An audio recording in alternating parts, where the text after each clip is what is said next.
Hi, I'm Stacey Summerow. Thank you so much for tuning into this episode about when God opens and then almost immediately closes a door. Shock, grief, loss, betrayal. I got a letter about it from Mary Claire. Recently, God asked me to be open to a path of discernment, which I hadn't expected, but which was a beautiful gift in my life. However, after only a couple weeks in which I had become hopeful and excited about how things could unfold, that path closed off, and I don't know if God will ever reopen it for me.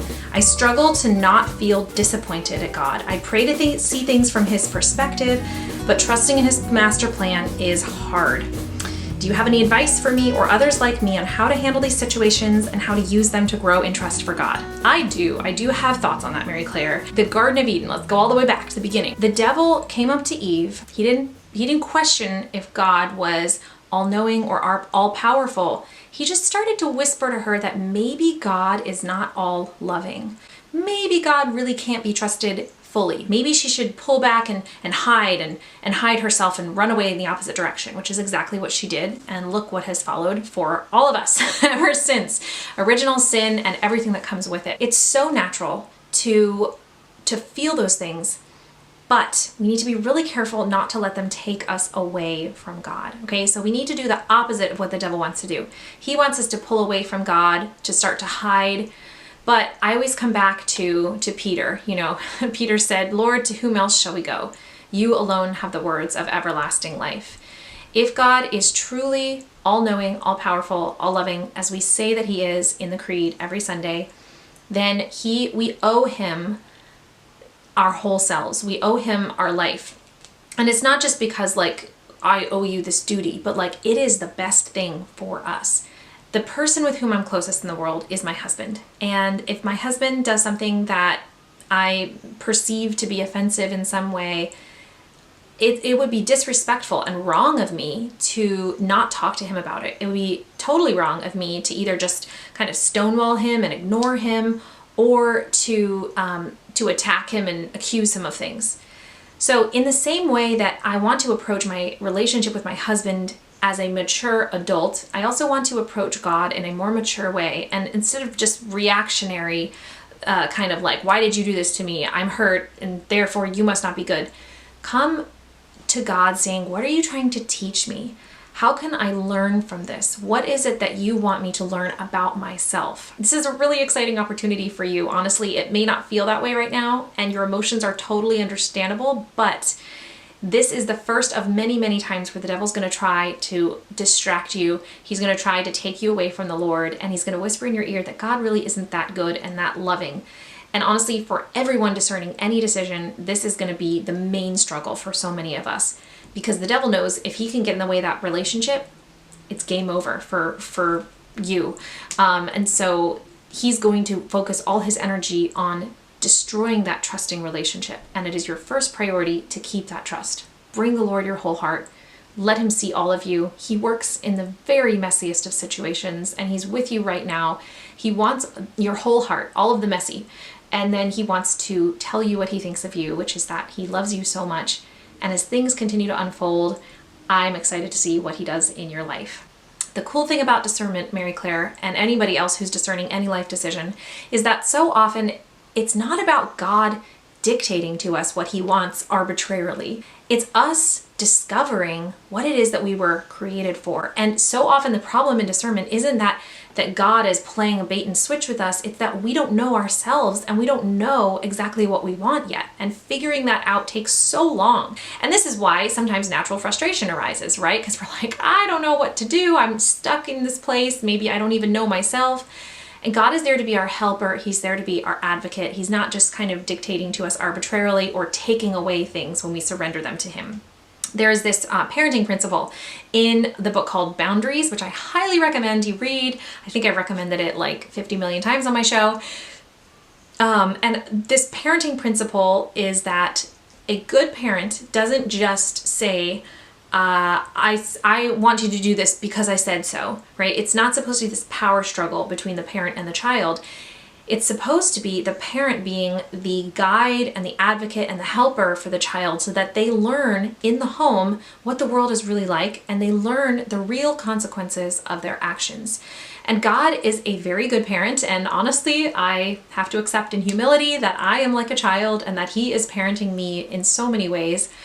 And that so often, if He were to just tell me what He wanted me to do, honestly, I am so obstinate and determined to do my own thing that I would probably really start to get angry with Him, and it would become this power struggle with Him and with me.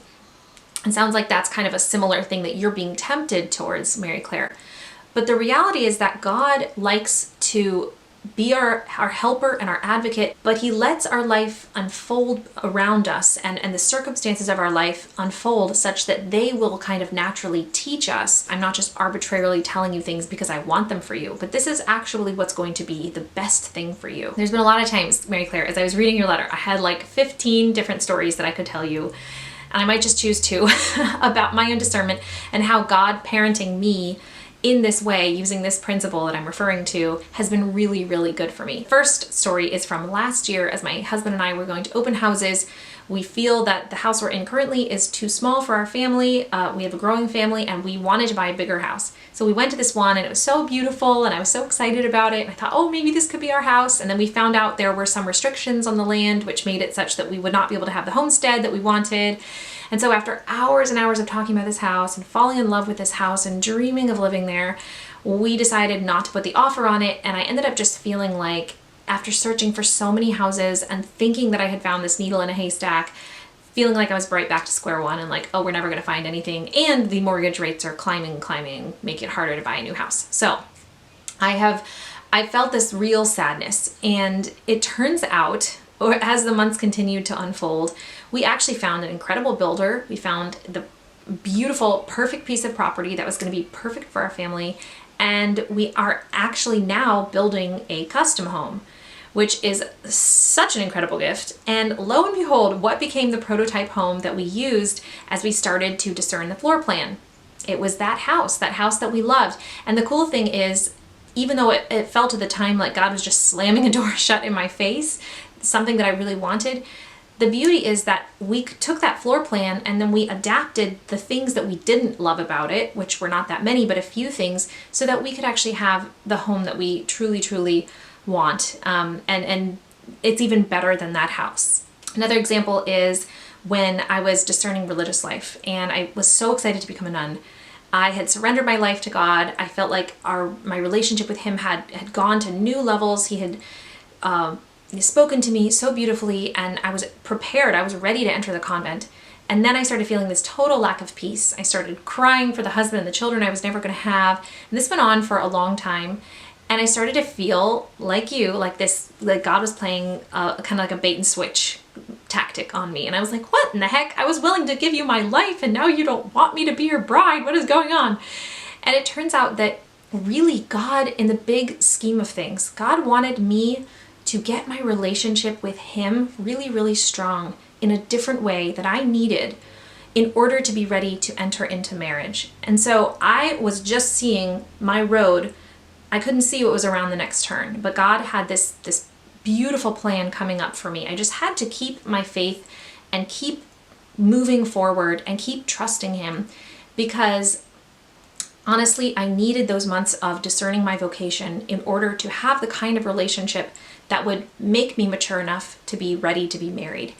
Because honestly, I'm pretty selfish and I needed to be able to understand His voice. I needed to be able to surrender to His will. I needed to be humbled and I needed to become mature. I needed to really have that foundation so that once we started adding a husband and children into the mix and special needs parenting and 4 kids in 6 years, that I was going to be able to actually withstand those challenges and to be able to see Him as my teammate in all of this discernment. So I hope that encourages you, Mary Claire. I hope that gives you a way forward. Oh, if you would like to support the continued provision of this unique discernment content, I would love if you would look at in the description box below. You can get some links to my Patreon community, which is such a wonderful community of people, oh my gosh, from around the country and around the world. We have twice monthly video chats, and also I make handmade beeswax prayer candles with crackling wooden wicks. They're pretty delicious. They're so good. I don't know why I said it like that. I'd also be so grateful if you would like and subscribe and share this video with whoever you know who needs to hear this today. And finally, I have lots of other content, including a new series I'm starting about building our custom home. Oh, very excited, as well as a whole slew of workout videos that are full-length workout videos for free, so you can check that out and also see all 80 plus episodes of my podcast at stacysummero.com. So until I see you next, God bless you. Keep fighting the good fight. Keep the faith. Yeah, that's it. That's all I got for you.